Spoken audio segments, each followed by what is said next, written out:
अस्सलामुअलैकुम। तो उम्मीद है कि आप खैरियत से होंगे और आज का हमारा टॉपिक है रेट। आइए चलते हैं सबसे पहले हम इसकी डेफिनेशन की तरफ। Rate is a special ratio in which two terms are in different unit. Rate हमारे पास वो एक स्पेशल किस्म की रेशियो है जिसके अंदर दोनों जो टर्म्स होती हैं उसके यूनिट मुख्तलिफ होते हैं। आइए कुछ मिसालों से इसको समझने की कोशिश करते हैं। If 2 dozen eggs cost Rs 500, the rate is Rs 500 for 2 dozen eggs. अगर हमारे पास 2 दर्जन अंडे हैं और उसकी कीमत 500 रुपए है तो हम ये कह सकते हैं कि 2 दर्जन अंडों का जो रेट है वो 500 होगा। अब एक और मिसाल हमारे पास है। If 3 kg mangoes cost Rs 300, the rate is Rs 300 for 3 kg mangoes. अगर हम ये कहते हैं कि 3 किलो आम जो है वो 300 के हैं तो हम ये भी कहेंगे कि जो 3 किलो आम है उसका रेट कितना होगा, 300 रुपए।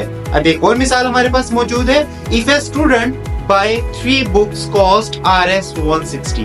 अगर हम ये कहते हैं कि हमारे पास एक स्टूडेंट है जो कि 3 किताबें खरीदता है और उन 3 किताबों की कीमत कितनी है, 160, तो हम कह सकते हैं the rate is Rs 160 for 3 books कि जो 3 किताबों का रेट है वो कितना होगा, 160 रुपए। अब आइए चलते हैं हम एक और डेफिनेशन देखते हैं जो कि हमारे पास किसकी है, एवरेज रेट की।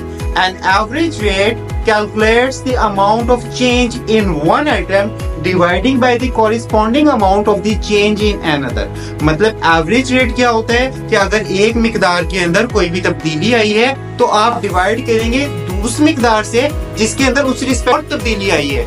मतलब ये कि एवरेज रेट को हम मालूम किस तरह कर सकते हैं कि अगर कोई एक मिकदार है, फॉर एग्जांपल हमारे पास अंडे ही हैं वो 2 दर्जन की बजाय 3 दर्जन हो गए हैं तो जाहिर सी बात है उसकी प्राइस में भी जो चेंज आया है आप उसको उसी से ही डिवाइड करेंगे तो वो हमारे पास क्या कहलाता है, एवरेज रेट। उम्मीद है कि आपको इस वीडियो से कुछ ना कुछ सीखने के लिए मिला होगा और कोई ना कोई नई बात पता चली होगी। हमारी इसी तरह की वीडियोस देखने के लिए आप हमारा चैनल सब्सक्राइब कर सकते हैं। वीडियो देखने का बहुत बहुत शुक्रिया। जज़ाकल्लाह।